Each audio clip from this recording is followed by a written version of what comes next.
ladies and gentlemen, and welcome to London, Ontario's Alumni Hall for this OUA West women's basketball matchup featuring the visiting Guelph Griffins and the hometown number 3 nationally ranked Western Mustangs. My name is Kevin Gordon, joined alongside by color commentary man Andrew Evans, and a special guest here on the broadcast with us today, Mr. John Douglas, joining us all the way from beautiful Kilworth, Ontario. Guys, great to be alongside you for what's sure to be a real exciting matchup. Western Mustangs, Andrew, coming into the game today off a loss last night, a rare home loss to the visiting Brock Badgers. How might that affect their psyche coming into today's ball game? Yeah, definitely. Last night up there at Brock University at Thames Hall, unfortunately they came out real flat in the first quarter. Outscored 25-7. Although they picked up the pace the rest of the way, unfortunately that slow start spelled the decision for the game really, as they did drop that one. So they come back here home today to face off against Guelph, and they're going to need a much better effort. They're still without Jacqueline Self, so they're going to have to look to their bench a bit for scoring, and I'm sure they're going to be looking for a big bounce-back game today. Well, with those changes to the starting lineups, let's set the floor for you now. We're going to start with the starting lineup for the visiting Guelph Griffins. At the guard spots, Yalan Zukowski, as well as local product, Ingersoll secondary grad Chelsea Kane. Front court, it'll be Sam Russell. Watch for us to call her name quite often this afternoon, along with Jasmine Douglas. In the starting lineup for the Western Mustangs, a much revamped starting lineup given the injuries that have occurred. Jenny Vaughn, the point guard. Letty in the front court, former Guelph Griffin transfer. Rebecca Moss, three-point specialist for the Stangs, into the starting lineup. Lacey Knox getting the start, filling in for the injured Self. And joining her, of course, Muddy Hutzler in the middle. Should be a terrific ball game here this afternoon, as we do have the Western Mustangs and the Guelph Griffins participating in the annual Shoot for the Cure game today in support of breast cancer research. It will be a dandy, ladies and gentlemen. Thank you so much for joining us on the broadcast. Should be a terrific crowd on hand here today as we see it starting to fill out. The band is here, the cheerleaders are here, and the refs are ready to get this one going. Douglas controls, Russell up ahead, and early opportunity transition, no good from Zukowski. Mustangs will push. That's Jenny Vaughn, all-world point guard. We'll look for her to run the offense. Knox now, double screen high. Count on the Mustangs to use that size advantage on the interior, although Douglas will present a challenge inside. Jasmine Douglas, third-year player out at 12, number 21 with the red locks. Count on her to put a stamp on this game. There's Russell going to work. No good. Great box out by Knox. Ball pushed ahead to Vaughn. Vaughn probing. Finds Hutzler top of the key. And you can see the Mustangs, the continuity on offense starting to show. Last night, Andrew, you mentioned 25-7, the score after 10 minutes of play in that ball game. Certainly getting some new faces into the lineup probably had a lot to do with that one. Yeah, definitely. You said it. A few injuries for the Western Mustangs coming into this one. Obviously, that was very evident last night as we see Guelph get on the scoreboard there. So it's going to be a bit of a challenge for the Mustangs this afternoon, but they have the depth, so they're definitely going to be looking for a big win here at home this afternoon. And certainly one of those players he'll count on stepping up is Lacey Knox. Had herself a good ball game last night, going off for 16 points, 6 of 11 from the field. Nice backdoor feed. Vaughn under the hoop, takes the harm. She'll go to the line for a pair. John, what are your impressions in the early goings here for the Western Mustangs? Pretty good, fast pace, I like it. With the Western Mustangs here, we know they're a team that likes to get up and down in transition. They are one of the top scoring teams in the country. They come into the ball game averaging over 72 points a game. Yeah, it's definitely a high-scoring squad. Unfortunately, the rebounding hasn't been there this year for the Mustangs. They're ranked fairly low when it comes to rebounding, but they make up for it with their scoring. They're one of the top teams for shooting percentage, so rebounds really not too big a part of their game. Now we're going to get a chance to look at the comparisons in just a little bit here between the Griffins and the Mustangs. You mentioned it, giving up an average of 5 boards a game to this Guelph squad. Coming in from the outside, no good from Douglas. And Vaughn will push 3-on-1 opportunity for the Mustangs. Hutzler tries to kick one through, but there's local girl Chelsea Kane getting her foot in the passing lane, able to break that one up. Yes, Hutzler comes into this game averaging 14 points a game, so the Mustangs will definitely be looking to her scoring to help out this afternoon with the effort. As you can see, it is certainly going to be scoring and defense by committee for the Mustangs. Molden, Daly, Self, all out of this ball game. It will be a challenge to replace that sort of production. John, I know that you've played on some teams where injuries have happened and you've had to play some games without some of your leading players.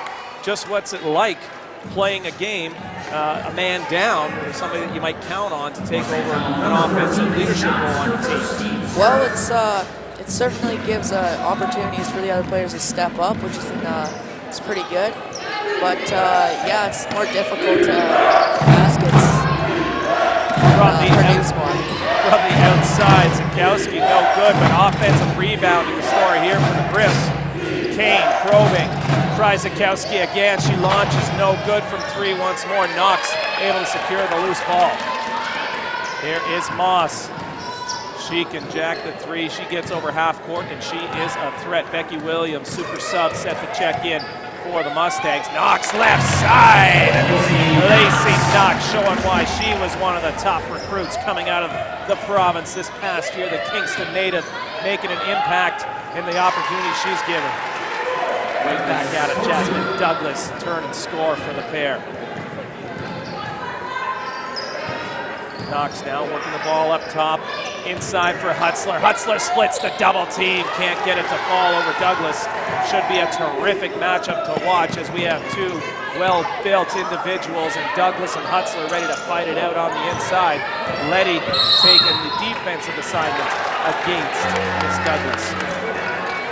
Yeah, you touched on it there. Lacey Knox, definitely a strong recruit this year for the Mustangs. She comes into today's action averaging 6 points off the bench. They'll definitely be looking to her to really step up her game this afternoon to make up for the injuries.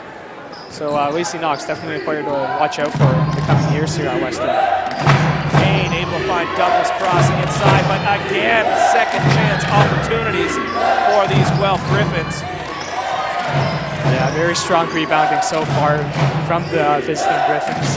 That's something the Mustangs are going to really want to watch for throughout this afternoon.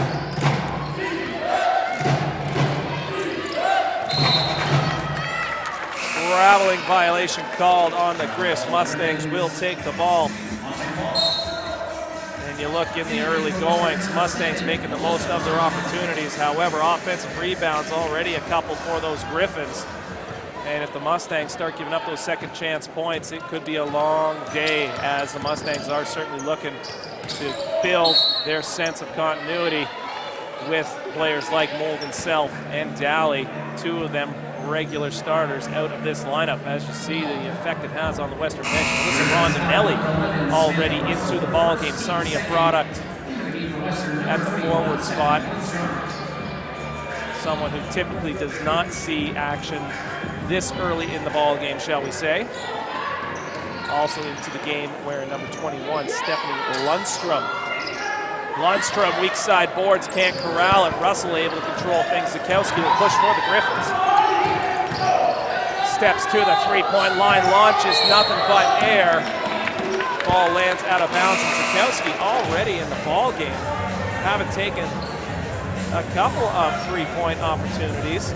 Make her 0 for 3 already on the afternoon. Yeah, she's definitely trying to put up the three ball. As you said, she hasn't had much success yet on that one, but definitely trying to get the Griffins out front in the early going here at Alumni Hall. And with Knox going to the bench, as you see Rondo inside, terrific feed, Jenny Vaughn. You see Knox going to the bench, and certainly scoring options for the Mustangs relatively limited out there right now. As you look, it's Hutzler and Vaughn, and they're looking for somebody to step up and fill a void here on the score sheet. That is Mulhausen, number 8 at the top of the key. Here's Douglas, step back on the baseline over the young Rondinelli. Weak side, rebounding the key. Mulhausen with the hoop and the harm. She'll go to the line, and I got to tell you, Karen Mulhausen, former OCAA player, had the pleasure of coaching against her in her days up at Loyalist College in Belleville, and she, at the time, set the Ontario College Athletic Association record for free throw makes in a season. She knows what to do when she gets there, and proving me right on that one, nothing but the bottom of the twine. Yeah, free throws can definitely be a very, very big key to a close game. Obviously, in the early going here, it's still close, but in the fourth quarter, the free throw percentages definitely come into play. So Guelph is definitely going to be looking to her maybe later in this afternoon, depending how this one plays out.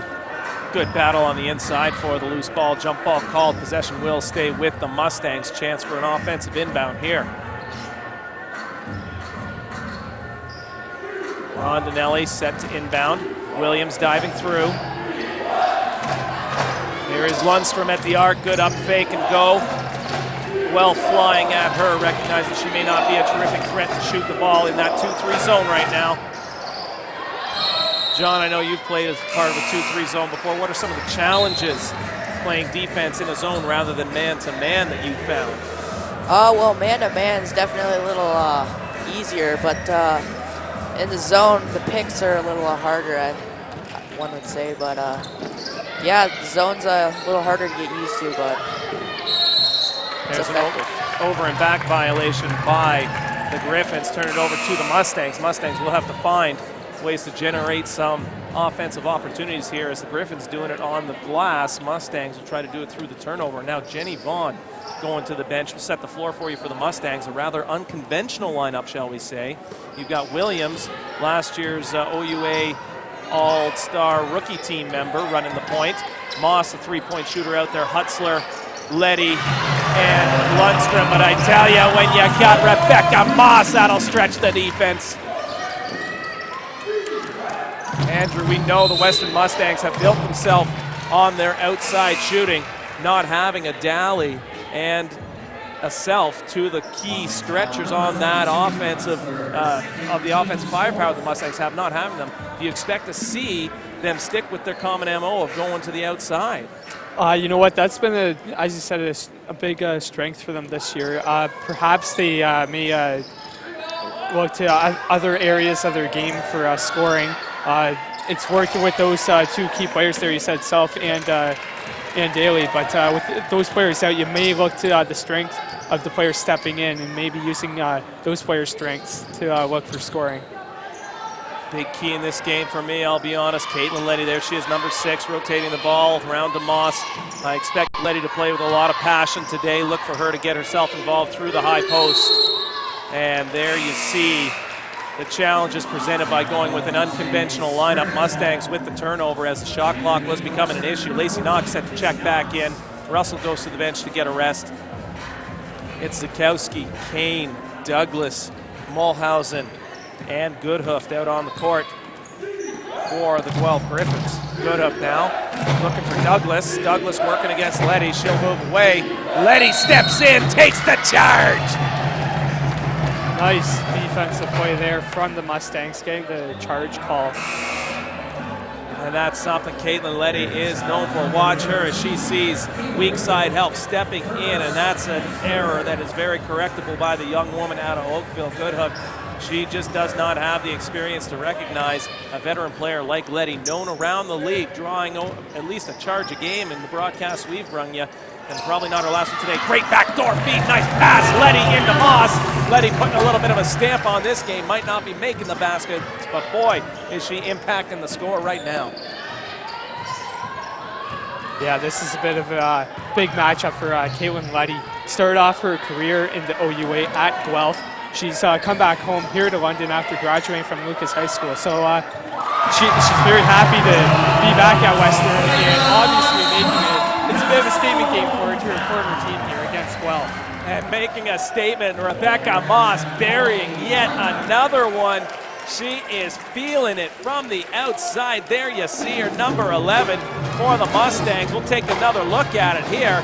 Rebecca Moss gets her feet set, a good 1.5 behind the arc, lets her fly, and Rebecca Moss already 2 of 2 from downtown. give her 8 points in the ball game. The Mustangs will need her contributions today. And no surprises, Rebecca Moss certainly one of the key offensive weapons here, regardless of who else is available for those Western Mustangs. If we take a look at her stats on the season, we see that Moss is shooting 44+% from the three-point arc. Just an incredible clip for a shooter of her stature right there, one of the best in the country. Yeah, definitely. Rebecca Moss, the 5'10" guard out of Waterloo, Ontario, played her high school ball at Blueville Collegiate, and had to sit out a couple years ago for the 2008-2009 season, battling back last year from injuries, and obviously making her impact felt here in the early going this afternoon. 3 minutes left in the opening quarter here at Alumni Hall. Mustangs with the 16-7 lead. And Moss sits at number 7 in the country currently with that 44.6% three-point shooting pace. Speaking of pace, good one here as the Mustangs look to put points on the board early. Goodhoof launches. Goodhoof shows why she's playing OUA basketball. Vaughn now back to lead the charge for the Mustangs. Finds Knox. Knox over a pair of screens from 12 feet. In and out, no good. Rebecca Moss rebounding. Letty all alone underneath. Not quite enough mustard on the pass from Vaughn. Kane in the open court. Chelsea Kane, veteran player from Ingersoll, Ontario, just down the 401. Spent some time south of the border. Finds herself back up here, playing for the Griffins. Vaughn now in transition, finds Moss at the arc, has a flyer. Stop and pop, no good. John, when you're playing against a shooter that's as hot as Moss, how do you try to run her off those outside shots? Try to get inside her brain. Try to get in her face. I don't know, man. It's kind of hard. There's Knox on the inside once again with a rebound. Lacey Knox showing the confidence that belies her rookie season here in the OUA. Becky Williams, quick first step, gets to the hoop, no good. Oak Ridge product, wearing number 15, one of the fastest in the OUA. Finding herself a little bit buried on the bench with the numbers that the Mustangs have. However, she is a good one who will factor in here this afternoon. Long two-pointer there for Zakowski and the Griffs. Moss back door, nothing brewing there. Letty give it back to Vaughn, likes what she sees. Back iron, no good. 16-12 coming up on a minute to play. Turnover once again by the Griffins. And an ill-advised pass there by Moss as Kane was playing the role of safety right there. Doing her best Troy Polamalu interpretation. There's Mulhausen. Played the power forward spot in the college ranks, moving more to a 3 or even a 2 position here. Good seal inside, she was missed. Kane launches no good. Letty clears the board and Mulhausen called on the jam. Here you see the pass a few moments ago as Vaughn running into a pack of 3 Griffin players at that point. Not sure she would have been able to do much with the ball, Andrew, had she even caught that pass from Moss. Yeah, I know. She was maybe about a foot ahead there if she had of. You would think that the Guelph defenders would have been right in her face right away there, slowing her down. So, bit of an ill-advised play, but a great play there from Vaughn as she lays that one in. Jenny Vaughn like a hot knife through butter. Goodhoof now pressing back for the Griffins. That is Freeman, number 5 for the Griffs. Loose ball sitting around. Nobody gathers it until the Griffins finally have it fall in their hands. Griffins running a 5-out action offense here. Shot clocks are off. 5 seconds and counting. Freeman no good. Inside position for Mulhausen. Converts the offensive rebound just ahead of the buzzer. And that'll make it 18-14. The Mustangs in front, but watch out for Mr. Momentum. He is a fickle friend. We're going to take a quick break, step away, but come on back and join us for second quarter action from Alumni Hall right here on Rogers TV.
welcome back here to Alumni Hall. Good crowd on hand this afternoon as the Western Mustangs take a 4-point advantage into the second quarter. They are ahead 18-14 as Guelph will start with possession. Andrew, impressions on that first quarter of play?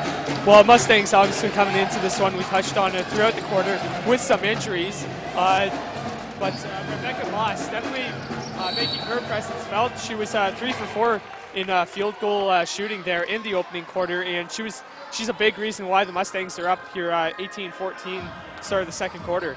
And you look at those shooting percentages, John, and they certainly jump off the page at you.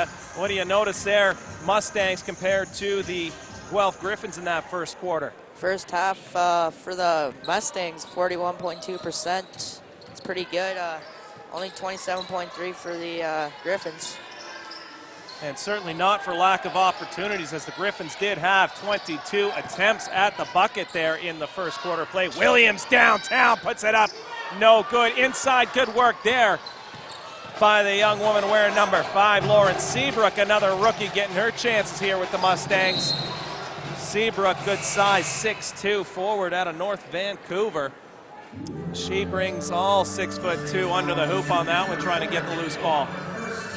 And looking at these first quarter stats, you got to think the Mustangs are maybe a little lucky that they're ahead in this one. You look at Guelph putting up 8 3-pointers, 8 3-point shots in the first, only converting on 1 of those.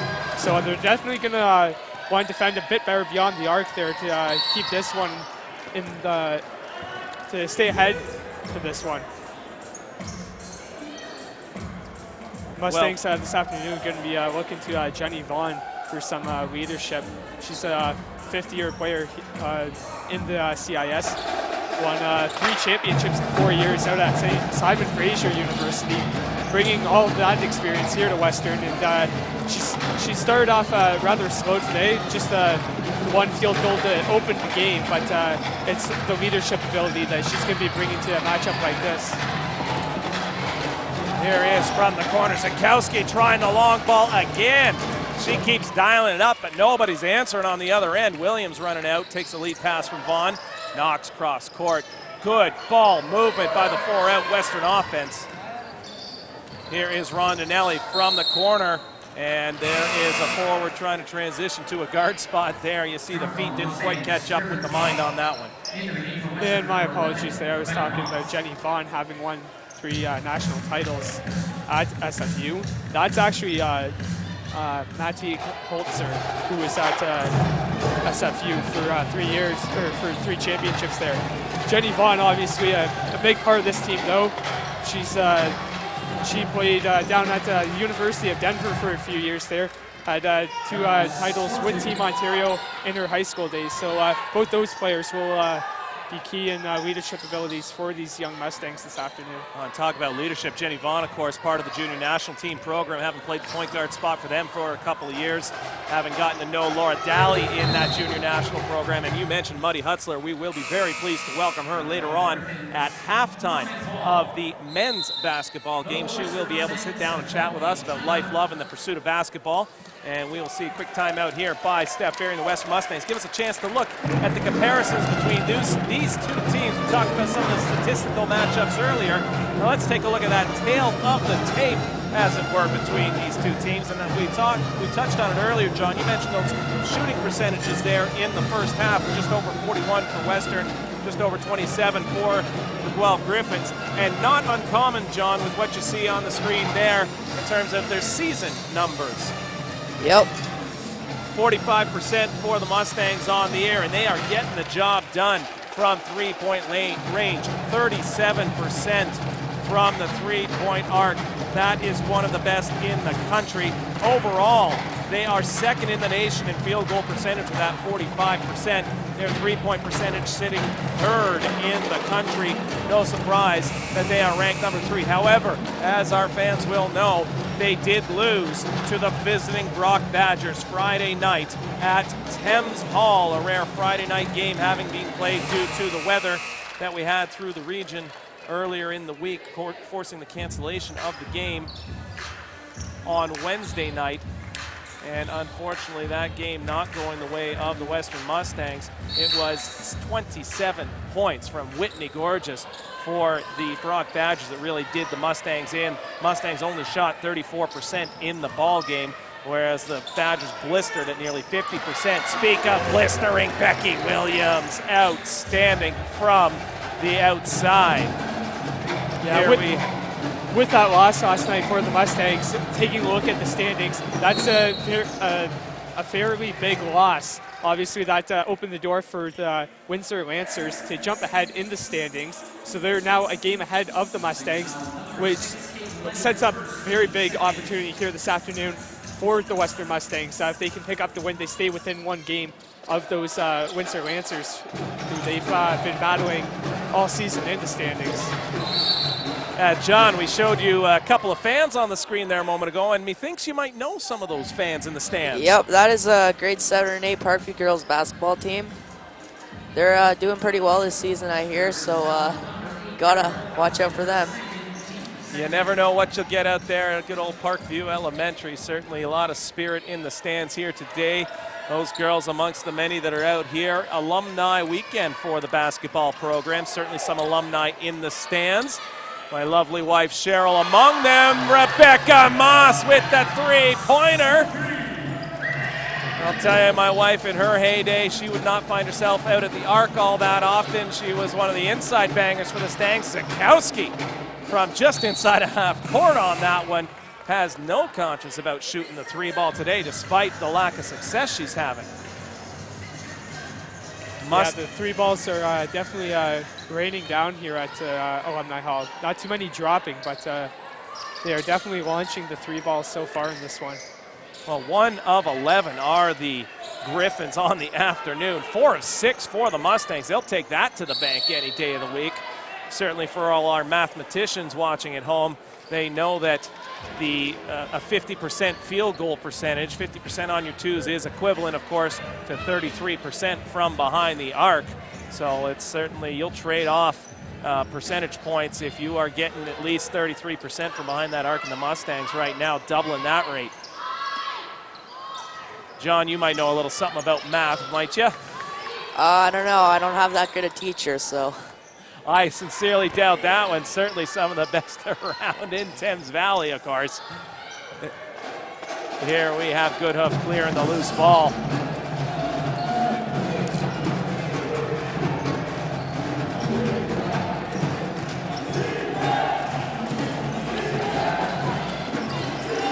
Guelph working the perimeter right now.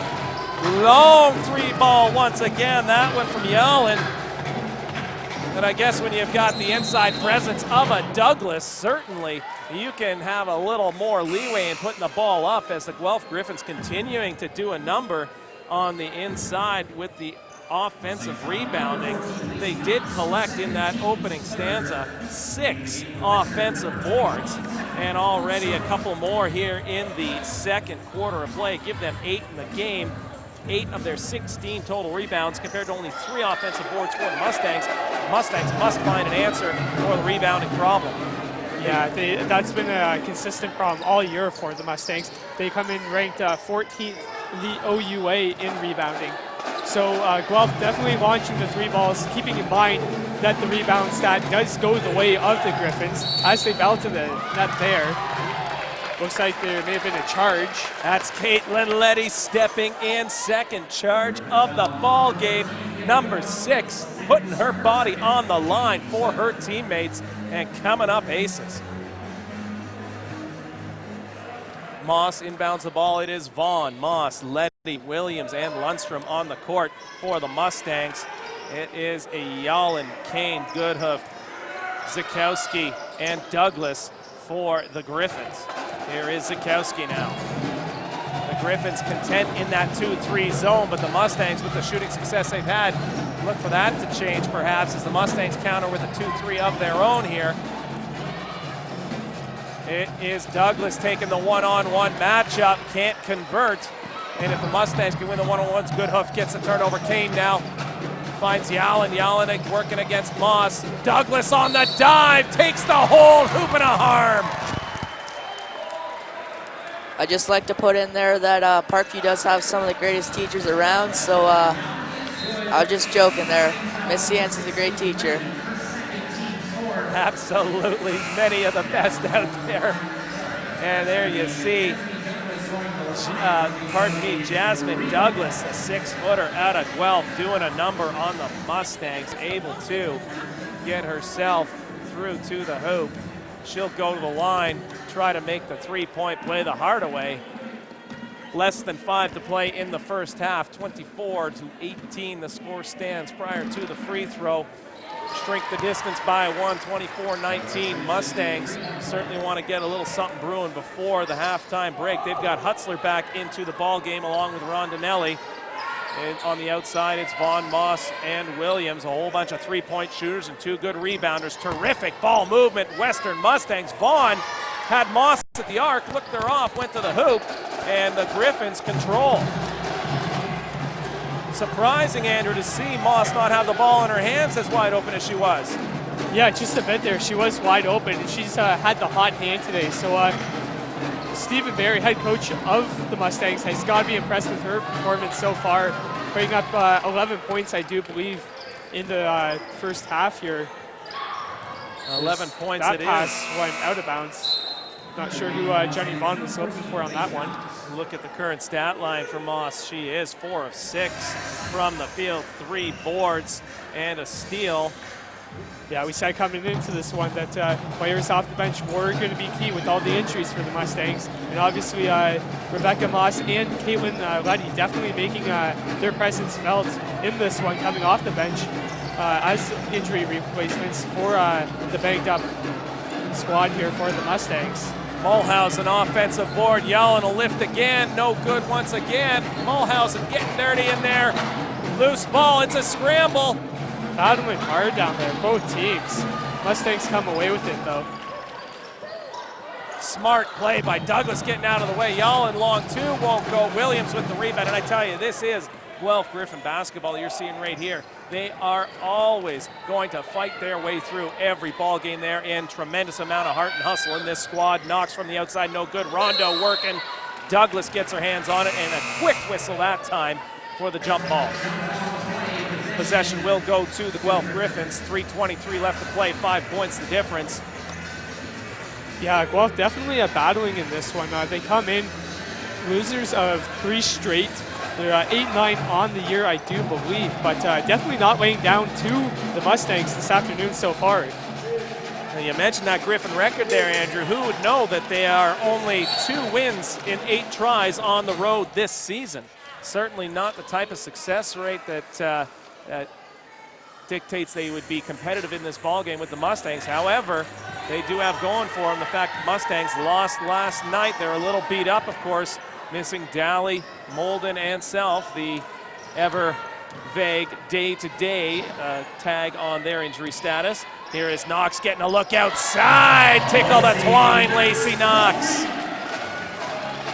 So the Griffins certainly know they have an opportunity in front of them here today if they can out-tough the Western Mustangs.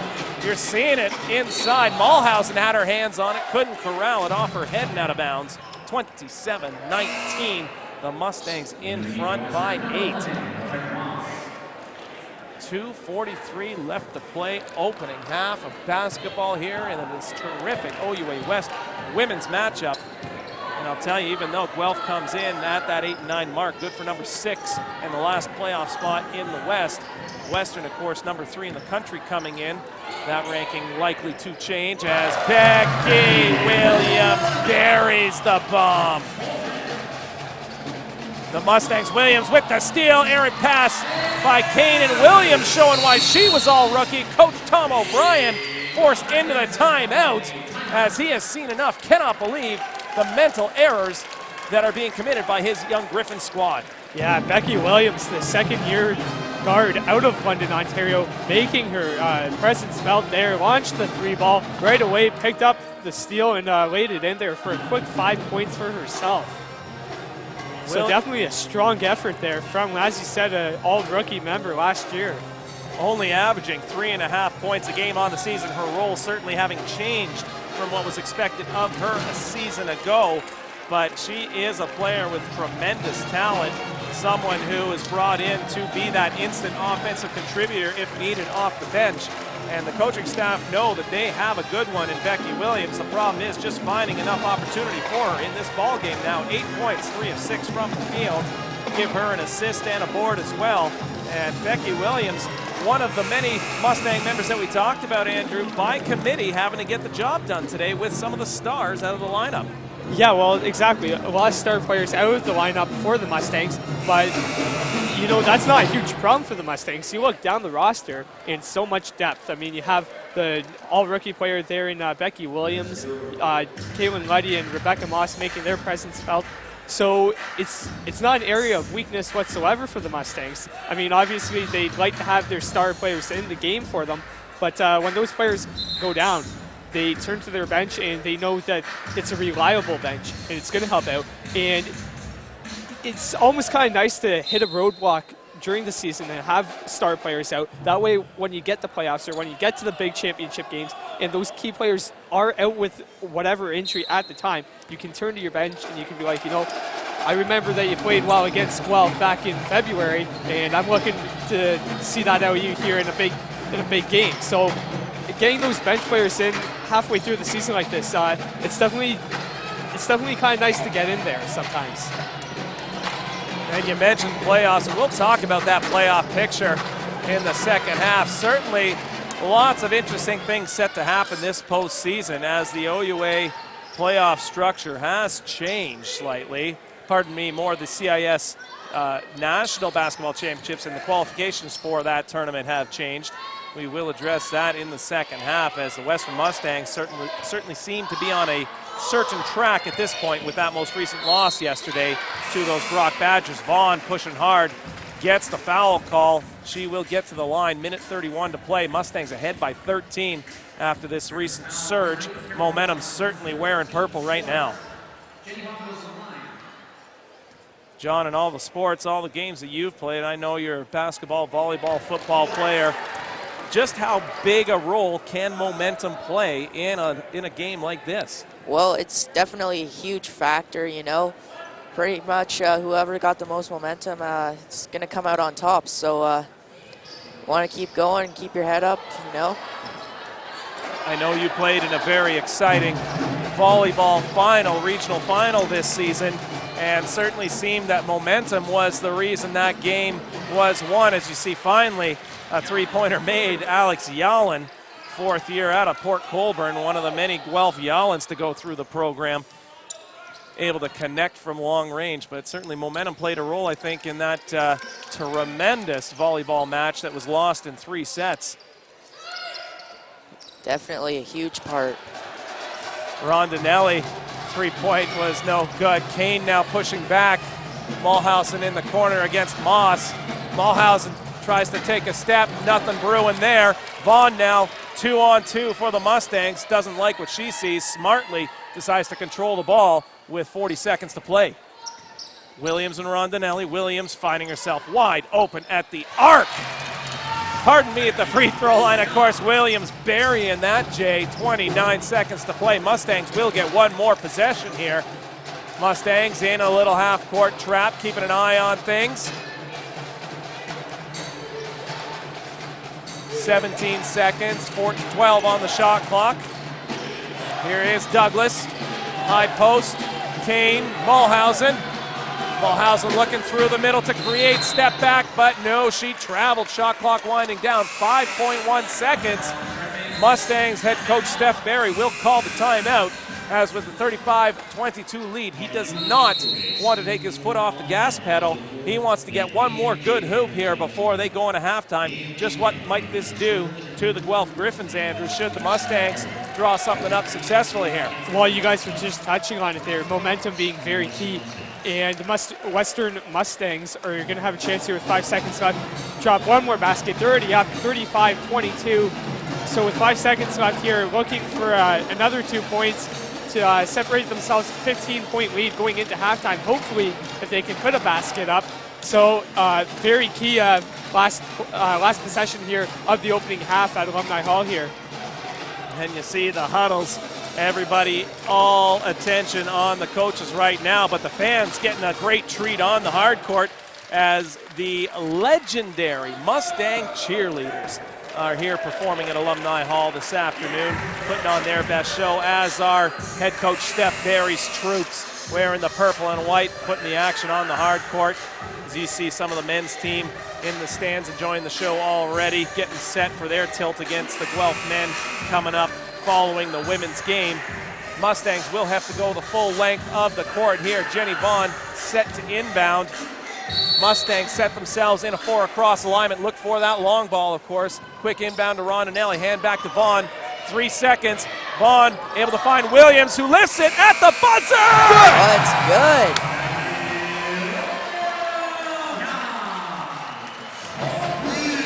Becky Williams with the 3-ball at the buzzer. And we were talking momentum, and that's a huge, huge momentum builder. Becky Williams, another 3-ball, and that caps a great opening half for her. 38-22 the score. Mustangs in front. We're going to take a quick break and step away, but come on back with news, highlights, interviews, and more when we return on Rogers TV.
Welcome back to Mustangs at the Half. The Western Mustangs women's basketball in front 38-22 over the visiting Guelph Griffins, and we are very pleased to be joined at the half by Mustangs men's basketball all-star Andrew Wiedemar. Andy, thank you so much for joining us today. Thanks for having me here, guys. Great to have you here. I know that the Mustang season probably isn't going exactly as you drew it up in the preseason. A lot was expected coming into the season, including a preseason national ranking. In your own words, how has the season unfolded so far? It's been an up and down battle with our team this year. We've been going through a lot, but we're just trying to hold in there, make it through the playoffs, and then anything can happen there. Now, you're someone who's very familiar with unexpected change given your time here at the Mustangs, the injuries and such that, of course, you've had to deal with. Talk to us, if you could, just about how trying at times your Mustang career has been, having to come back again and again from some of these setbacks. I don't know, it's a battle. It's just these nagging injuries just come back every now and then. Just you have to constantly just try and regroup, refocus, and just get back out there and try and do your best. Now, speaking of getting back out there, Guelph Griffins coming to town, a team who, competitive certainly as they are every year. I know you've had a chance to lock horns with them more than a few times in your career. What is it about playing the Guelph Griffins that usually leads to such a, shall we say, scrappy ball game? Oh, it's just they're a rough physical team, and that's what they like to do. They like to clutch and grab and get after us to play physical. It's their way to do it, grind it out, low-scoring games and make you work hard and work for everything that you can get. Now, as a fifth-year player on this squad and someone who's been through those battles with the Griffins, what sorts of how has your role changed really this year? What sorts of advice are you counting on to give these guys coming into the season? I know you've got guys, of course, like Garrett, like Ryan Barbeau, leaders who have been there through some of the battles with you, but being the elder statesman on the club, what is it that you're going to be telling the boys in the locker room before this game? Before the game, it was just we have to focus. We need this game badly. They had a big win the other day against Windsor, so they were going to be riding a high note, so we just have to come and get after them. Early in the game, we can't have our lackadaisical first quarters like we have been in the past. We have to bring an up-tempo game and just try and grind it out till the end, I guess. It's pretty much all we can do. Now, I mentioned some of those real great veteran leaders that you've had with you over the last couple of years, Ryan Barbeau, Garrett Alexiak in particular. What's it meant to you playing with two guys as smart of basketball players as they are? How have they really helped you develop as a player and helped you towards so many of those accomplishments that you've had in your career? Without Barbeau, I'd say a lot of my points wouldn't even happen. He creates it, and I'm just there to finish in most cases. So without him, he's a big, big part. And then when Garrett's in the lineup, it's just another element that we have. He brings speed, quickness, at the big position, and he actually gets after on defense because he's really long. So with them in the lineup, it helps a lot. Now, one of the guys that I know, you're talking about some of the bigs, but somebody new to the ball club. You had a chance to practice against him all last year, of course, Adam Jesperson. Yeah. What has his addition meant to you being a front court partner now? He's a very physical guy. In practice, it's he's one of the guys I hate guarding because he just beats on you, and then you feel sore the next day. It's he's a bruiser, and he's out there to do damage when he's out there. So bringing him into the game, it brings a toughness to our team that we've been lacking over the last season or two. So it's a good element to have on our team. I know we're getting close to a little bit of a break here. I want to make sure we get you back to your seat and into the pre-game meetings, but I want to ask you one more before you head out. It is Alumni Weekend here for the basketball program. You get to see a lot of familiar faces from years gone by. I know that certainly some of the more decorated athletes that have passed through the program are here. Being in your fifth year, has Alumni Weekend taken on any different meaning for you, or are you starting to view Alumni Weekend a little differently as you will be a participant next year, we hope? Yeah, it actually has changed a lot. It's all the guys that I've played with for the last 4 years. It's these are my friends that were here, and I played with them for many years, and it's now just me remaining, so when they come back, it's great to see them, to catch up. And yeah, just the things that they've done for the program over the years, makes it a great thing for us. So it's seeing them is a big part of my day actually today. And we have a big thing after the game with them, so I'm looking forward to that too. Outstanding, but a great game to get through first. We can't wait to watch you out there, Andy. Thank you so much for joining us here, Thanks for having me, guys. Rogers at the half. We'll be back in just a few minutes with more from Alumni Hall. The Mustangs in front, 38-22, right here on Rogers TV.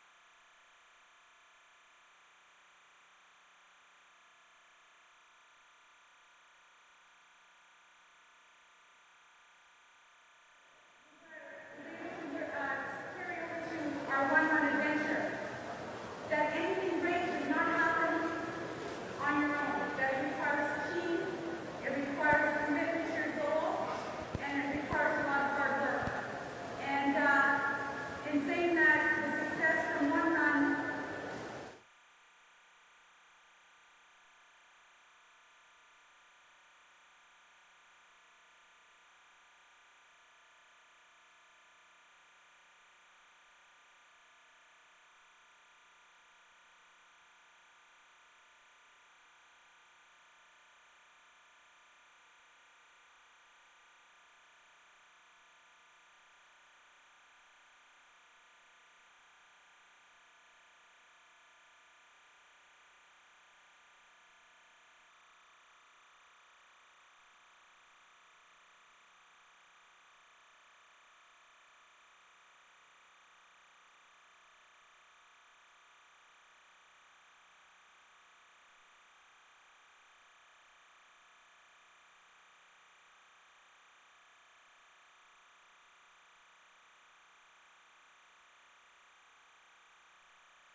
Welcome back to Mustangs at the Hat. The Western Mustangs leading the visiting Guelph Griffins. And we are joined, as always, one of our favorites on Rogers TV, women's assistant coach Matt Spencer. Matt, thanks again for joining us. Always appreciate it. We know coming into this game, loss last night to the Badgers, perhaps attributable to finding your legs after having to make some lineup adjustments. Just how important was that game last night in terms of getting some things sorted out to the success we've seen here in the early goings today? Yeah, we certainly struggled last night early on, especially the first quarter was 25-7. So trying to find a little bit of rhythm, working out some kinks with like you said, the new lineup. Yeah, I mean, we've been a good team, and we've always prided ourselves on our depth. It let us down last night, and we see what's happening right here. So. Well, and I got to say, Andrew mentioned it during the broadcast. He said that one of the best things about this, perhaps, is giving some of those typically reserved players a bit more of a starring role, as it were, in a game that is not as important yet as the playoffs will be. What sort of impact mentally do you think this will have come playoff time on some of these girls who are being counted on to produce a little more than they have been all season? Yeah, no question. It's a great point. We need to be deep going into the playoffs because we're going to be injured. We're going to be, we might see foul trouble. And so you almost always see that a championship team is a team that can go 8 or 9 deep, stay fresh, and not have a big drop-off when you get deep into that bench. So, yeah, having kids play in this game where they might not normally, huge. Yeah. Outstanding. Yeah, you must be pretty impressed so far in the first half there from the performances from players like Gladdy and Moss and Williams. Obviously, they're making their presence felt in the first half there. Yeah, well, I mean, Moss shoots the ball well. She's one of the top three-point shooters in the country. Becky Williams in particular, though, stood out in the first half. She really struggled last night, but boy, she showed up to play today at both ends of the floor, so, yeah, we're happy with that. And obviously today's matchup, a very key one in the standings now. Windsor a game ahead now. You guys trying to keep pace here. Obviously a big halftime lead. What do you tell the girls at halftime there to keep the momentum riding and keep the hustle going in the second half there? Yeah, the big thing we need to clean up is rebounding. We didn't do a very good job of our taking care of our defensive rebounds, and we did an even worse job on the offensive glass. So they're beating us pretty bad right now in the rebounding game, and if we look after that, I think we should fare pretty well in the second half. An exciting second half, and it's about to get underway. Matt, we'll let you get back to the bench. Thank you again, as always, for joining us here on Rogers TV. Thanks. We're going to take one more quick break, but come on back for second half action when we return right here on Rogers TV. Thanks, Matt. Always appreciate it.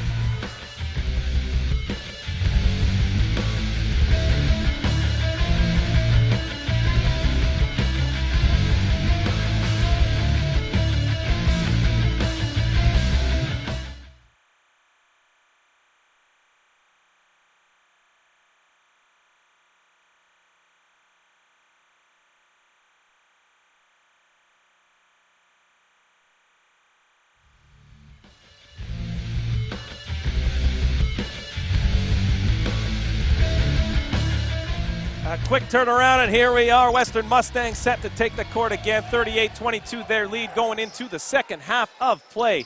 It is Knox, Letty, Vaughn, Hutzler, and Moss on the court for the Mustangs. It is Kane, Douglas, Zakowski, Russell, and Yellen for the Mustangs. And for the Griffins, of course, and the Mustangs getting things going early once again. Kane now for the Griffins.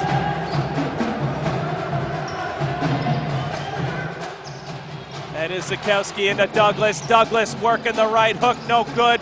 3 Mustangs at the glass. It looks like Coach Spencer, Coach Barry, and the rest of the staff certainly had some words about that rebounding at the break.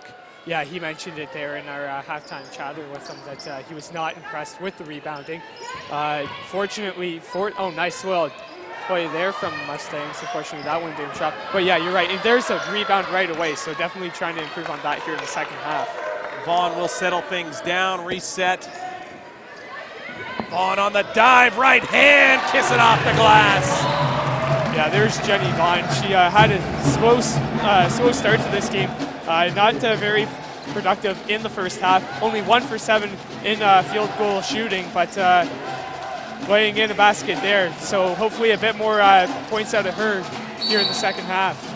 That's certainly making an impact. As you said, the scoring not coming in bunches for Miss Vaughn. However, 8 assists already in the ball game. Jenny Vaughn doing a number on the Griffins defense, finding open passing lanes.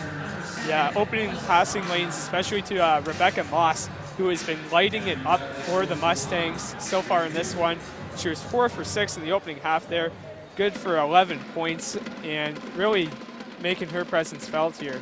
And the other one, as you mentioned there at the break, Andrew, Becky Williams, 13 points to lead all scorers, 5 of 8 from the field, including that big 3-pointer at the buzzer to make sure Big Mo stayed on the western sideline going into that second half of play. And now Mustangs hard after it. Knox hits the ground hard. Guelph comes away with it. Long 3. And Yalin comes out of the dressing room shooting. Here is Vaughn now, working against Kane. Letty in the high post. Rondo, backdoor dive, right hand. And that's the sweet feet that have been seen for many years. Melissa Rondinelli, having seen her all the way back in her high school days. Sarnia St. Chris, great program run by Ed Dragon there. In and out, no good. Certainly Rondinelli is someone with the earmarkings of a solid university player, and she's shown it in her opportunity here. Yeah, Knox definitely now. Strong play from her there. Rondinelli at the arc. Gets rid of it to Letty. Letty one-on-one inside against Zakowski off the glass. No good. Yalin clears. She will push. Does not have the numbers.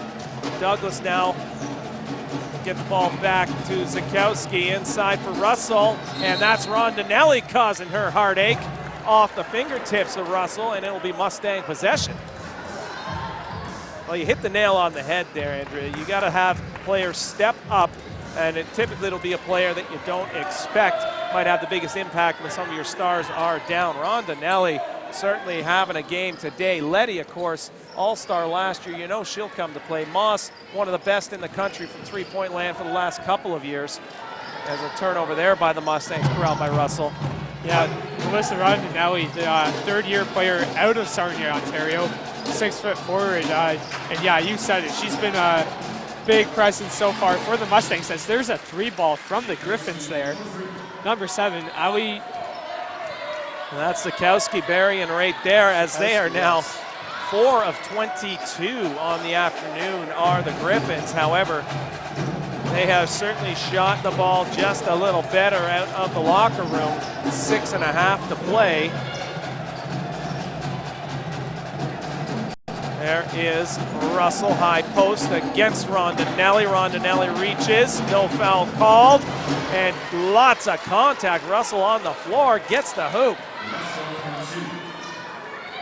There's Letty inside, doesn't like what she has. Rotation, here's Moss at the arc. Letty now, left block, drop step with the left hand, no good. Nice 13 effort points there from Huddy. That one unable to drop, but the effort still solid all the same. And Rondinelli showing some confidence on the defensive end of things. Coach Steph Barry rewarding her with these early minutes in the second half as she made good on her opportunities in the first. Here's Vaughn. The lane was open, but shut down quickly. Russell coming over the top.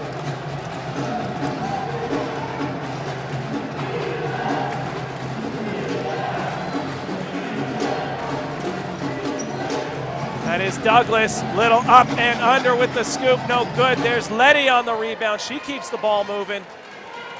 Vaughn now for the Mustangs. Letty high post, nothing brewing. Russell watching her. Here is Knox. Big game last night against the Badgers in a losing effort. Vaughn rejects the screen, finds Rondinelli from outside, halfway down, no good, but Knox with the rebound, converts. And that's the rebounding we need to see the rest of the way from the Mustangs. Big one there from Knox. Yallen harassed by Letty. Rondinelli steps in to help out. Russell left all alone. Help the helper, a concept forgotten for a moment by the Mustangs.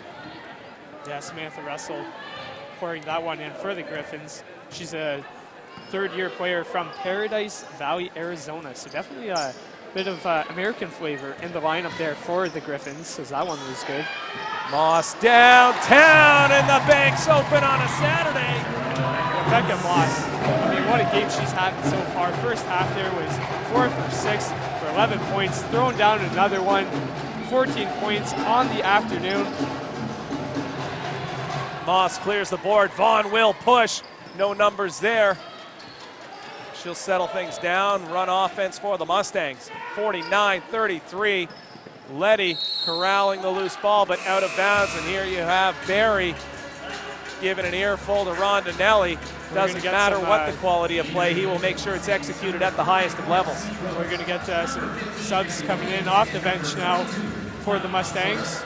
We're going to see Lauren Seabrook come in. We're going to see Becky Williams check back into the game, and what a first half she had.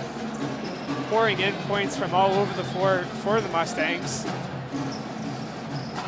Williams matched up against Goodhoof. Here's Mulhausen high post against Seabrook. Defense will be the priority for the Mustangs the rest of the way as that rebound eludes all the Mustangs. Mulhausen step back, up and under, and she'll earn a trip to the line for a pair. Rondinelli and Becky Williams, two players who know each other very well, having played club ball together for the London Ramblers basketball organization, having won a provincial title with that ball club just a few seasons ago. So certainly two players who enjoy their time on the court together, try to make each other all the better that they can. And we're seeing some of it here tonight, though it might not always appear on the score sheet in the terms of Rondinelli. She is someone who's counted on for those rebounds for her defensive rotation. Becky Williams, of course, can shut down just about anyone one-on-one defensively with her foot speed, and she also does a great job offensively of converting the opportunities that she gets. Rondinelli in the ball game, 4 points to go along with 2 steals and 2 defensive rebounds. Williams, as we mentioned, those 13 points give her an assist and a couple of boards as well, as we welcome Mr. John Douglas back to the broadcast. John, had a chance to collect your thoughts there over the halftime break. Overall, Western Mustangs with this 16-point lead, 3.5 minutes to play in the third quarter. What sorts of things are you expecting from these Mustangs for the rest of this ball game? Well, I think mostly what they're keep doing, just keep sinking shots. The other team seems to not be doing as well as they are. So, yeah, just keep hitting those shots and go from there. Certainly the Mustangs able to find flavors all around the court that they find delicious. Outside, inside, layups, post work, you name it, they're getting it done. Field goal percentage on the ball game, 45% to match their season average. The Griffins at 26%. Mulhausen with the miss. It is Hutzler into the ball game along with Seabrook, Williams, Vaughn, and Moss. Johansson there with the free throw basket for the Griffins. 5th-year player out of Belleville, Ontario, 5'8" guard, pouring in the free throw for the Griffins here. Williams now. Seabrook at the top. There's Hutzler directing traffic from the high post. That's that veteran leadership that Coach Barry knew he was so sorely missing in the dressing room last year. Hutzler, a player who, as you mentioned, Andrew, been through the battles in her years at Simon Fraser, coming back to Ontario for her 5th and final year. Yeah, out in Napanee, Ontario there. She opted to go out west for 4 years there, and definitely paid off as you see a basket there drop for the Mustangs. But as you said in the first half, and you said it again there, 3 national championship titles, bringing a load of experience back to Ontario here at Western. So Stephen Barry got to be pleased with her efforts so far this season. And add to those titles a National Finals MVP award, I believe that being with the second of those 3 titles that she won with the ball club. And she knows what it takes to be an impact player on the grandest of stages. Yeah, definitely. Anytime you can add that experience to a well-balanced team, she's definitely going to be looked to in the playoffs and a possible national championship run here for the Mustangs this year. Always helps to have a player who's been there, who's done that, and knows what it takes. And as we said later on in the first half, we now have a chance to talk just a little bit about what will happen in terms of qualification for the CIS Final 8. There are 5 automatic bids to the CIS Final 8 this year for the women. Each of the regional champions, that being the Atlantic, Quebec, Ontario, and Canada West champions, they each receive automatic entry into the tournament, along with the CIS 8 final host, that being the Windsor Lancers. So certainly the OUA having slight advantage, given that should the Windsor Lancers do what many expect and win the OUA title, it will be the OUA finalist who will accompany them to the Nationals. Right now, that does project to be the Carleton Ravens. The Ravens beating the Mustangs by a bucket here at Alumni Hall back in November. Knox misses, but gets her own rebound. Terrific hustle. Hutzler smartly kicks it out to Williams to reset the offense with a fresh shot clock. To continue the thought, it is right now the Windsor Lancers who, if they take that OUA title, will bring the finalist Carleton likely along with them. Ottawa certainly wants to be in that mix, as does Toronto. But the OUA second seed, whoever in that case likely winning the bronze in the OUA, they will be hosting the Central Regional. Right now that host does project to be the Western Mustangs. The OUA host of the Central Regional Tournament as they go to Regional Final Fours to fill out that tournament bracket and find those final 3 seeds. In East Regional, hosted by the AUS, Central Regional, hosted by Ontario, West Regional, hosted by Canada West. This Central Regional that Western projects to host will involve the number 3 seeds from both Canada West and Atlantic University Sport. It will also include the number 5 seed from Canada West. So those 4 teams, OUA number 2, Canada West 3, AUS 3, Canada West 5, will all come to what could be Alumni Hall for a Final Four tournament to figure out who will join the host Windsor Lancers and the other 4 automatic qualifiers in the National Championship Tournament to be held the 3rd weekend of March down the 401 in Windsor. There's Jenny Vaughn, no good, rebound to Yallen. So definitely a lot of excitement building up for the CIS basketball tournament coming up, as you said there, in March. Obviously not quite as complicated as we see in the NCAA tournament every year, but hey, Canada is no slouch when it comes to exciting basketball tournament action, and you reviewed it there, so that's definitely going to be something to keep your eye on the rest of the way.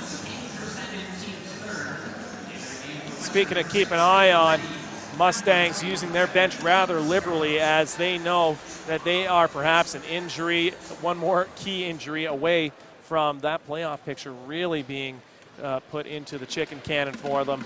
So they will give Hutzler and Vaughn a break on the court right now. It is Letty, Moss, Knox, Williams, and Lundstrom for the Mustangs. Kane, Freeman, Douglas, Yallen, and Russell for the Guelph Griffins. 16 points make that 15 now the difference. Mustangs on top. Just over a minute to play in the 3rd quarter. Williams calling out the signals. Quarterbacking that offense a la Aaron Rodgers of the Packers. There's Moss inside. Just too much Rebecca Moss for these Griffins. Yeah, we've been saying her name all day. There's a free ball now from the Griffins. Marley Freeman with the answer, 2nd year out of Aurelia. John, in a game like this, where if you're the Western Mustangs and Becky Williams at the hoop with the finish.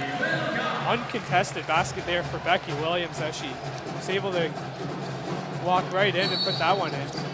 And John, in a game like this, if you're the Mustangs and seemingly every answer you have is the right one on the court, what sorts of things might you expect the Mustangs to start working on here, given that they have a 16-point lead right now as we approach the 4th quarter and have had all the answers for the Griffins today? Well, I think they need maybe just like work on staying composed and stuff. May come helpful in the playoffs, trying to make a run to the championship. And yeah, just basically staying composed and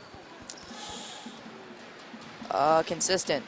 I'd agree with you there, and knowing Coach Barry as I do, he is someone that will demand that consistency and focus from his team every time they step on the court. Score secondary to performance in his mind, as the only performance that really matters is in the elimination games that will come later in the season. He wants to make sure at all times the Mustangs are doing what they need to play at a championship level.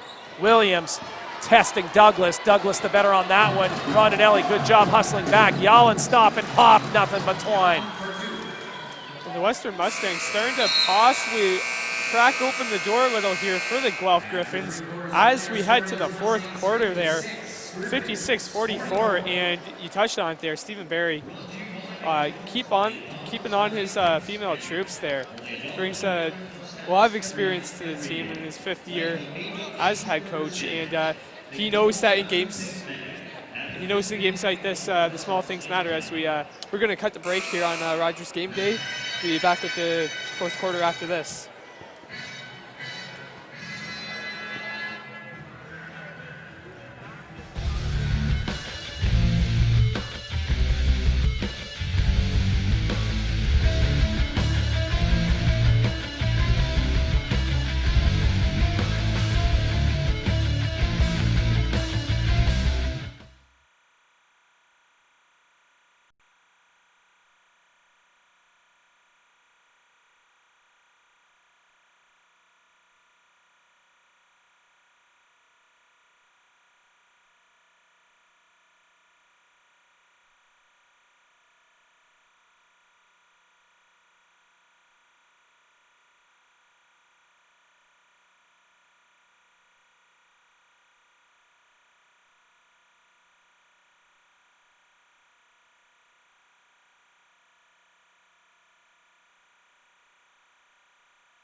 Welcome back to the Alumni Court, Hardwood. We have some guests here in behind us as the Parkview girls basketball team coming out to support the Western Mustangs here in their finest purple colors. We see some of the stars of tomorrow, perhaps. You never know which one of them might end up wearing the purple and white of the Western Mustangs one day.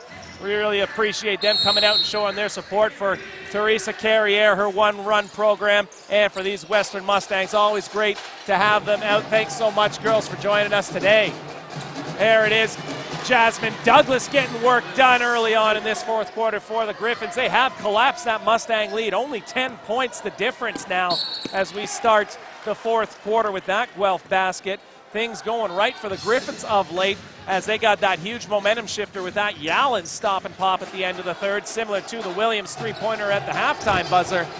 And the Griffins playing with renewed confidence. Freeman from the outside, no good. Vaughn with the rebound. Yeah, we saw Stephen Barry talking with the players at the quarter break there, really telling the players to get back on the gas pedal here as that ball goes out of bounds, tipped pass possibly. Stephen Barry not convinced of who had the last touch there. Referees will discuss this one. Possession going the way of the Mustangs.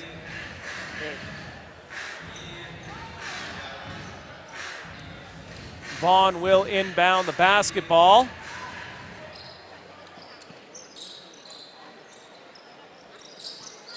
Becky Williams there, signal calling for the offense, passing it around to Vaughn.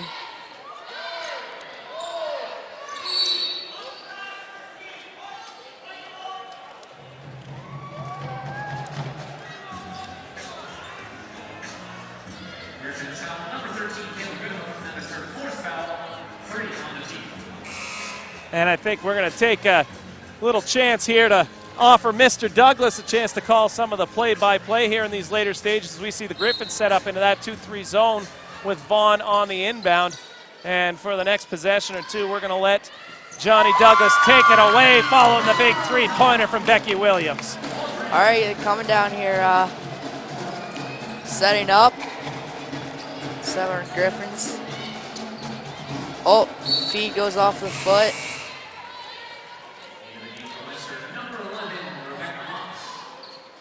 That Guelph possession on the sideline. Good job by the Mustangs getting in the passing lanes. Rondinelli out, taking a breather. 8:55 left to play.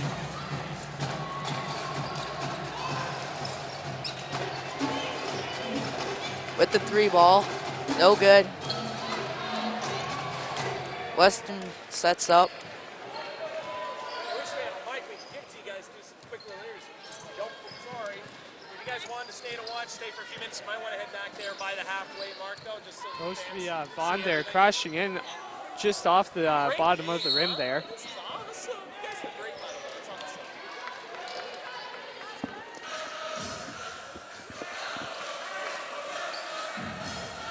59-46, Mustangs with that 13-point cushion. Coach Barry very aware that if you let a team like the Griffins hang around, a team that loves to shoot that three ball, they can collapse a lot of leads in a hurry. Defense, the name of the game for the Stangs, as Moss lifts from outside, no good. Russell with the rebound. Chelsea Kane, IDCI graduate, one of the best in the region for many years of her high school career. OBA star as well, trying to lead the Griffins back here in a court that she is, on a court, pardon me, that she is very familiar with. Becky Williams now. Hand off to Lacey Knox. Williams once again probing the defense. Letty high post. Williams behind the arc again. Letty inside, takes the harm. Yeah, nice hustle there from Letty there to get the foul. She'll go to the free throw line, try to add to this Western Mustangs lead. Two players involved there in the last play. Williams to Letty. A look into the future a bit for these Western Mustangs with those two players who have really shown up today and really come through for a Western Mustang squad that is a little banged up at the moment. So as we're going to get a timeout here with 7:51 left to play, Mustangs leading 59-46. You mentioned Letty. really trying to contribute here today, Andrew. The score sheet says that she hasn't done very much in terms of the points. Chance to get her first points now at the free throw line here. 0 for 3 from the field on the afternoon. However, she is good for 8 rebounds and 4 assists. Those 4 assists, number 2 on the team behind Jenny Vaughn's 11. Vaughn 3 points away from a double-double. See if she can get that done throughout the later stages of this game. Becky Williams, though, having herself one heck of an afternoon. 18 points to lead the ball club, just ahead of Rebecca Moss and her 16. Both Moss and Williams hitting on 4 3 balls. Moss 4 of 6, Williams 4 of 7. As a team, they are 45% on the afternoon, 9 of 20. Shooting just under 43% for the ball game are the Western Mustangs. Compare that with the Guelph Griffins, who as a team, 5 of 27 from behind the arc, including 1 of 11 for Ali Zakowski. From the field overall, 16 of 58, that's just under 28%. So the Guelph Griffins certainly not behind for lack of opportunities. Zakowski only 2 of 14 in the ball game. Yeah, Goodhoof 1 of 9. 2 key players there for the Guelph Griffins have been Samantha Russell and Jasmine Douglas there. As we look, as free throw is good for Caitlin Letty. Douglas 11 points on the ball game to go along with her 6 rebounds. Alex Yowen leading the Guelph scoring attack, 12 points. Give her an assist, 2 boards as well. Contact called there on Vaughn. And to the line will go Douglas. Douglas hitting there for it, going to the line for her 6th time in the ball game to lead the Griffins in free throw attempts. A game that the Western Mustangs, while they have controlled, have yet to put it away as we approach 7.5 to play in the 4th quarter. 60 to 46, that 14-point difference. Certainly not insurmountable if you are the Guelph Griffins. Keep in mind the way they shoot, make that 13 the difference. It is only a 5-possession game here for the Griffins, and with the amount of time that we have left, things are far from over. Rebecca Moss now trying to find Knox. Mustangs have had success on that backdoor cut. Williams from 3, no good. The Mustangs flying after the rebounds. Douglas does a good job of controlling things as Knox hit the ground, but there's Letty called for the foul. Yeah, you're saying it there. Very true. This game is long from over. Just the 13-point lead. And the strength that the Guelph Griffins really have is their shooting ability and the fact that rebounding is not a key strength. And there's a 3-ball to make that a 10-point lead now. And as I say it, they keep on cutting away here. So Stephen Barry cannot be happy at all with the second half effort from the Mustangs as they continue to work here. And that was Ali Zakowski. We mentioned she was 1 of 11, making 2 of 12. Williams long 3, no good. One thing about a shooter, you know, every coach is going to tell their shooters, hey, I put you out there. It's your job to put the ball up.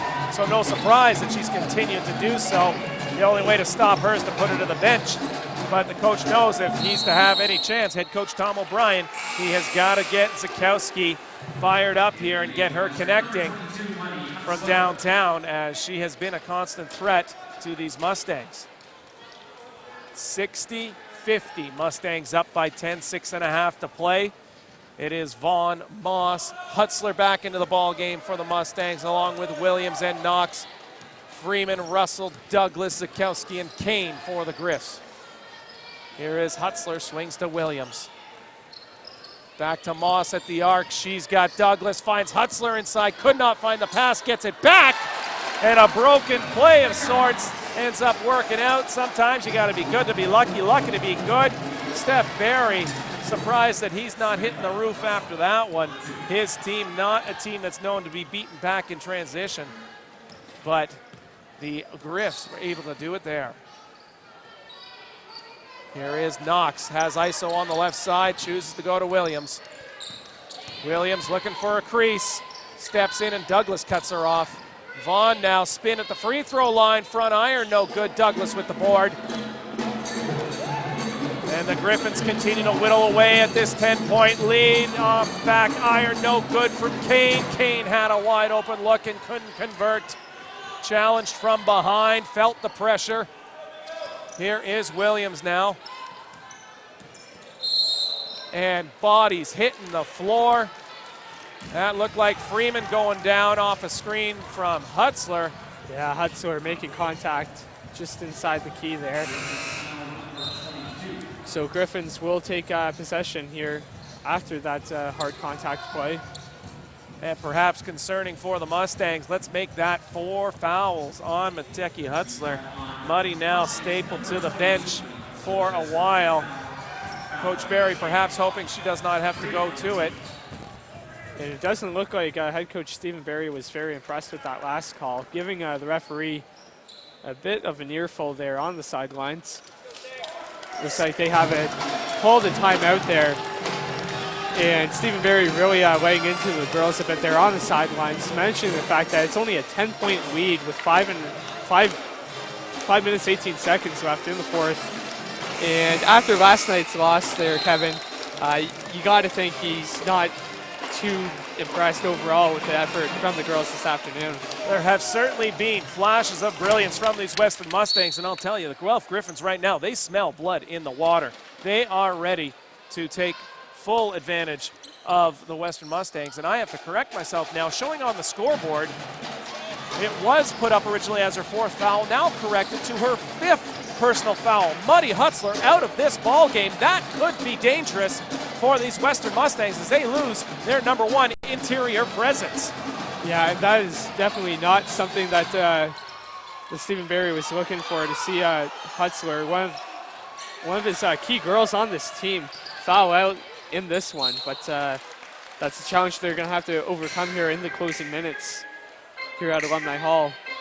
And Barry continuing to work over the officiating crew, as anybody that comes near him, he is giving a little what for to the officials as they are nearby. John, you've never seen any coaches do that to the officials, of course, have you? Of course not. One of the rights of every coach is to get a little leeway with the refs, and with experience comes a little longer leash.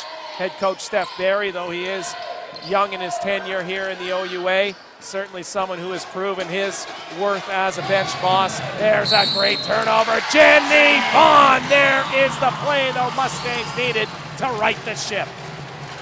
Yeah, Jenny Vaughn there with a very big basket there. Kind of says to the Griffins, hey, we're not laying down for you, with the steal and the basket and the harm. She goes to the line trying to finish off the 3-point play.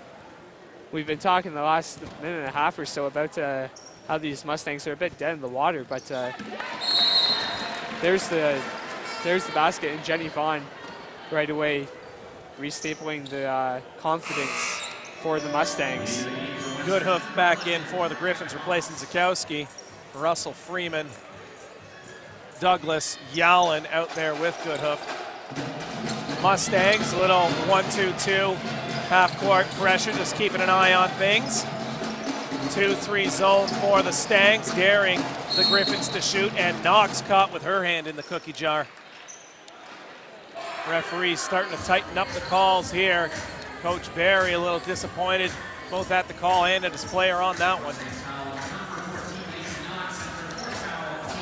Yallen from 3-point land, no good. Two-handed push-off by Douglas there on the rebound. Nice hustle there from Vaughn as she chased that one down to keep it in balance. Unfortunately, Griffins pick it up, and that one does not go. And on the attack, Goodhoof goes to the line, gets the foul call against Caitlin Letty, and trouble continuing to brew for these Mustangs, as that is foul number 4 on Caitlin Letty right now. That could put the top 2 forwards for these Western Mustangs on the bench with fouls, as Hutzler done for the afternoon, taking her 5 points, 2 assists, and 1 rebound away with her.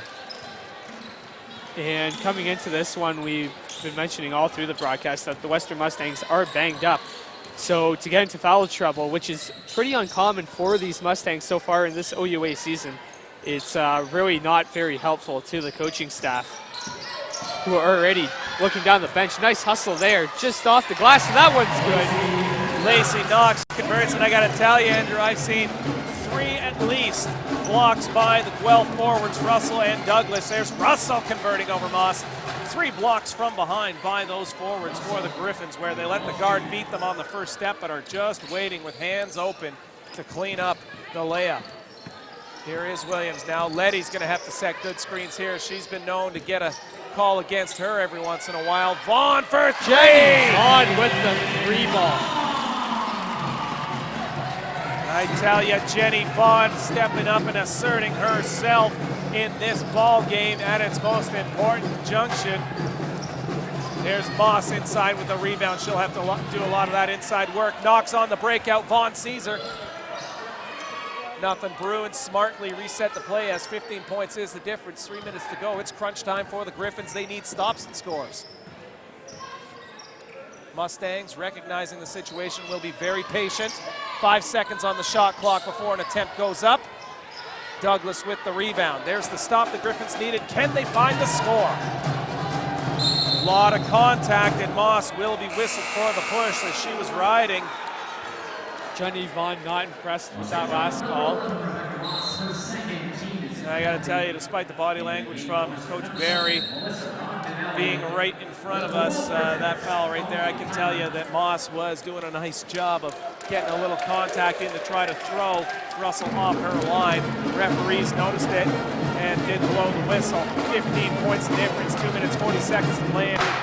What must the Griffins look to do to try to get themselves into the ball game? Of course, being under 10 points with a minute and a half to go. They just got to keep pressing, really. They've been pressing the whole second half there. They were down 15, I believe, coming into the second half. They've kept on pressing. They got to keep on doing that. And they're really going to have to find a way to shut down Jenny Vaughn, the 5'9" guard out of Dundas, Ontario, played some time at the University of Denver. She's definitely stepped up here in the last few minutes of the fourth quarter there. We've been saying that Western Mustangs are a bit banged up and are using a few younger players, but Jenny Vaughn definitely asserting herself as the leader in this one. So Guelph Griffins just need to keep at it and find a way to shut down Jenny, I think. And Miss Vaughn with an eye-popping 11 assists to go along with her 13 points as the Mustangs continue their meeting at the bench. The officials not waiting for them. Russell at the line all alone, cannot convert. The officials will let the Mustangs take the lane now. Russell at the line.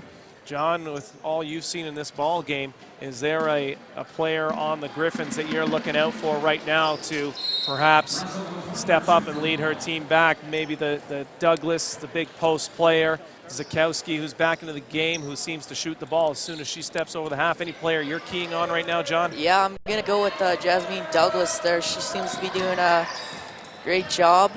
She's definitely getting a lot of baskets. It's a great plus for her team. I think she can lead the team to some more points.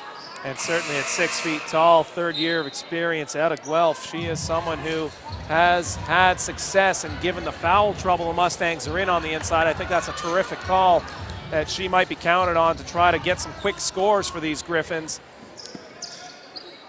14 points the difference, just under 2.5 to play. Mustangs will use shot clock, but 6 seconds remain on it right now. It'll be Vaughn from behind the arc. Jenny Vaughn with the hoop.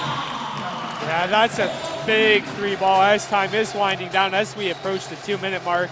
And we have been, and right back come the Griffins. Marley Freeman, timely, big shots. I was about to say that Jenny Vaughn's 3 ball may have sealed it for the Mustangs, and it very well may have, but right away they come back down the court. There's Jasmine with the ball now coming down. That one stripped away at the last second. And a terrific strip there by Vaughn, hustling hard down the floor to keep up with Douglas. We got to look at that one there. Jasmine Douglas down the floor and stripped away at the last second from Lindsey Vaughn. 73-59 the score. Tried for a 3 ball, that one doesn't go.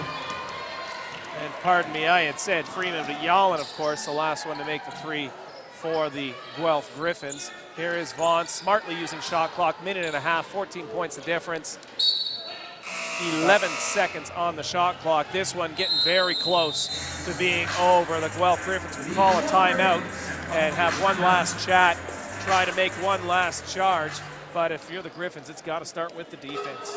Yeah, they got to tighten up on the defense. 1:30 left, so we might see some fouls start to creep up. Maybe send the Mustangs to the line, trying to kill the clock as much as possible here. But they've really had no answer this afternoon for Rebecca Moss with her 18 points on the day,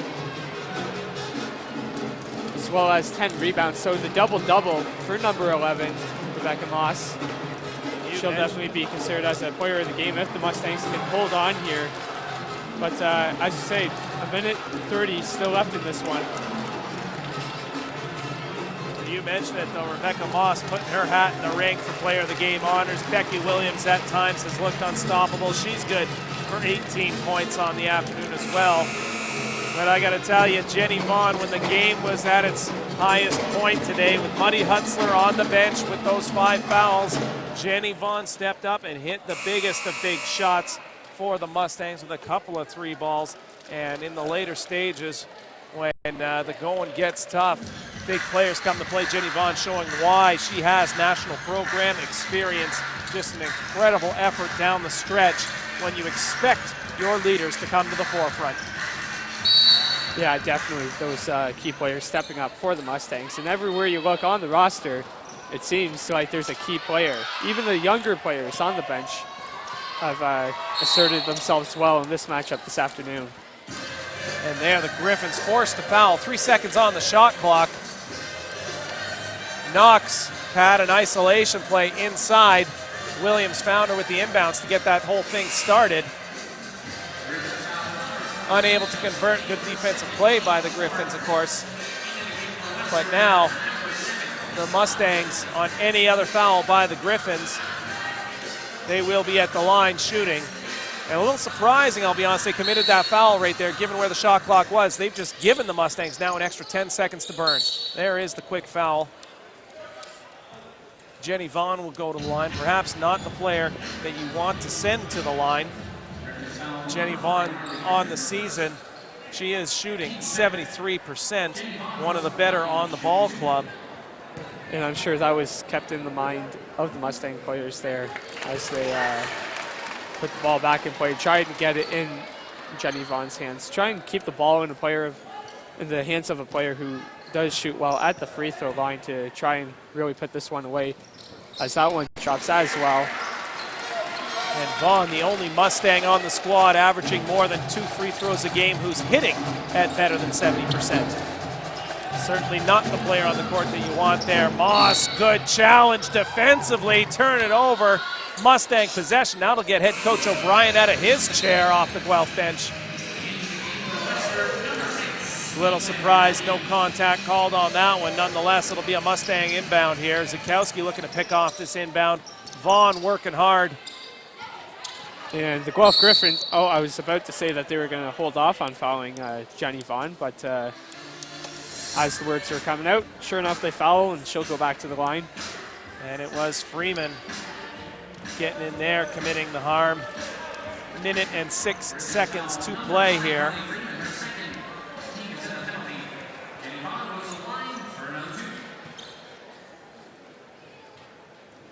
Jenny Vaughn all alone hitting on the first. That one certainly just the latest nail in the coffin for these Guelph Griffins, as they were certainly game here this afternoon. Gave the Mustangs all they could handle up into the 4th quarter there, coming within 10 points at one time. However, the Mustangs, despite the injuries they're dealing with right now, simply too much talent at too many positions for these Griffins to handle. Yeah, definitely. They came in off the tough loss last night to the Brock Badgers, and they asserted themselves very well headed into halftime, then really had to crunch down and battle a bit here in the second half. But as you said, they've been able to bounce back and hold on to this one here as we hit the 1 minute mark remaining in this one at Alumni Hall. Douglas with the rebound, kick out for Yallen, three-pointer, front iron, no good. But Zakowski with another offensive rebound, and that's certainly the story early on as Chelsea Kane taking offense. A little frustration boiling there from number 22 for the Guelph Griffins. That's Chelsea Kane, it looks like, the second-year player from Ingersoll. A bit frustrated on that one. Made a bit of an attempt to get at the Mustang player. Yeah, but you see the leadership of Jasmine Richards there holding her back, you know. Terrific observation there, John. You see it on the replay. Kane, not a fan of the treatment offered by Miss Knox. And you talk about leadership there, Johnny, and head coach Tom O'Brien showing that he has his finger on the pulse of the girls, getting Kane off the court right there, subbing her out so that nothing ugly happens at the end of this ball game. Williams with the steal. Quick foul there by Douglas Williams will go to the line. And the look on the face of Jasmine Douglas there as she hustles over to the bench kind of says it all. Is, you know, a bit of frustration there. They battled back all afternoon, but in the end here, really letting this one get away now. 20-point lead for the Mustangs. As Becky Williams will go back to the free throw line, trying to put the finishing touches on this one. An impressive afternoon for herself. 18 points for the young player to go along with 3 rebounds and a couple assists. So Becky Williams with a big afternoon. Wouldn't you say there, Kevin? Absolutely. I know her parents quite happy to see her performing well today. They're in the stands just behind us, and they are happy to see their daughter coming through here as Yallen got caught there. Tried to lift a 3. Great challenge by Vaughn, forced into the travel. 80-59, 21 the difference, 32 seconds. The Dogs perhaps being called off. I see the full court pressure being applied. Not sure that they will foul, perhaps just looking for a steal. As it appears, yes, that is the case. Mulhausen will simply watch Williams up the court now. Not intending to foul are the Griffins, but called for the reach-in is Mulhausen.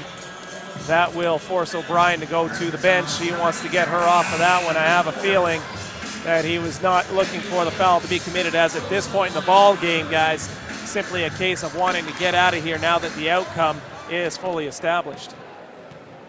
Yeah, as we go look at Williams, I believe that is on the free throw line. Yeah, Becky Williams, again, adding to her point total on the afternoon. One more coming here for young Miss Williams, up and down on a 20-point afternoon for Becky Williams. As the Mustangs putting up the white flag as well, sending their last player into the ball game, the only one who hasn't seen some court time yet this afternoon, that one being Viveka Chohan, the rookie out of Markham, 6-footer at the guard and forward spots, certainly adding depth to this roster. Freeman now at the line. You see her there sporting number 12 for these Mustangs as head coach Steph Barry, his squad proven to be too deep and too talented for these Guelph Griffins. But it will be a very impressive men's team coming up next here for these Griffins against the Western Mustang men's basketball program, bringing a lot of emotion to the court after celebrating with their alumni earlier today. Lots of events happening here on campus today, athletic alumni-wise. Jenny Vaughn now trying to finish things off. Shot clocks are off. She can just dribble it out. 6 seconds. Freeman just keeping an eye on her. Vaughn has no intentions of scoring here. She'll dribble it out, and that's the ball game. 82-60. Mustangs win. Gentlemen, final thoughts on this afternoon's victory by the Mustangs. Yeah, what an effort from the Mustangs, bouncing back after the tough loss last night. Key players in this one for the Mustangs: Jenny Vaughn with 20 points, Rebecca Moss 18 points, and Becky Williams with 21. So definitely a strong effort all throughout the lineup for the female Mustangs. John, final thoughts, what did you think of the game? Great character by the Mustangs team there. They came back from a loss last night to win by 22 points. So, yeah, that shows some great composure. Couldn't have said it any better myself. Mr. Douglas, thank you so much for joining us here on the broadcast. We're going to take a quick break and step away, but come on back for more at the intermission. Rogers TV, Mustang women's basketball. Mustangs the victors 82-60. Come on back and join us for more Mustang action right here on Rogers TV.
And welcome back to the Mustangs at the half. Kevin Gordon, Andrew Evans alongside a very, very special guest here this afternoon, Teresa Carriere, her of the One Run program. Teresa, thank you so much for joining us here on Rogers My again. pleasure. Thank you. Exciting day here for you, I know, Yes. as this was the Shoot for the Cure game for the Western Mustangs. And it's certainly in support of your One Run event. For our viewers who might be unfamiliar, your One Run event started last year as a one-day, one run from London to Sarnia. Now all of a sudden, it's one run again. 100 kilometers in a day. I'm sure most of our fans are wondering why. Why? Well, our goal was to raise $100,000 for breast cancer and breast cancer research, and it seemed like a pretty good theme to draw some attention, and it worked well for us. Well, it was absolutely fantastic, and we so enjoyed following you along on your run. And your story, certainly one of inspiration and triumph. And I know that you are spending time visiting some of the schools in the area, certainly Parkview Elementary, Yes. where I teach, and we have many of our fans here today. If you could share with our fans at home who won't have a chance to hear you speak, part of that message that you share with all the students and all the other people you visit, as your story, just such an inspiring story for those that have heard it. Well, thank you. The message we're trying to send to the kids is from challenge to triumph. We want the kids to be aware that there are going to be times in their life where things don't go so well, and along with some help with their friends, that they can get through it and overcome whatever obstacle may stand in their way. And I know friends certainly have been a big part of your journey over the last number of years, as we see many in the stands today wearing your One Run shirts in support of your journey. Just how much of an impact have your friends and family been on your One Run event, as well as your journey the last couple of years? You know, it's pretty simple. Without them, I couldn't have done either. I couldn't have survived breast cancer, and I couldn't have done the 100 kilometers in one day. So without a doubt, I couldn't have done it without each and every one of them.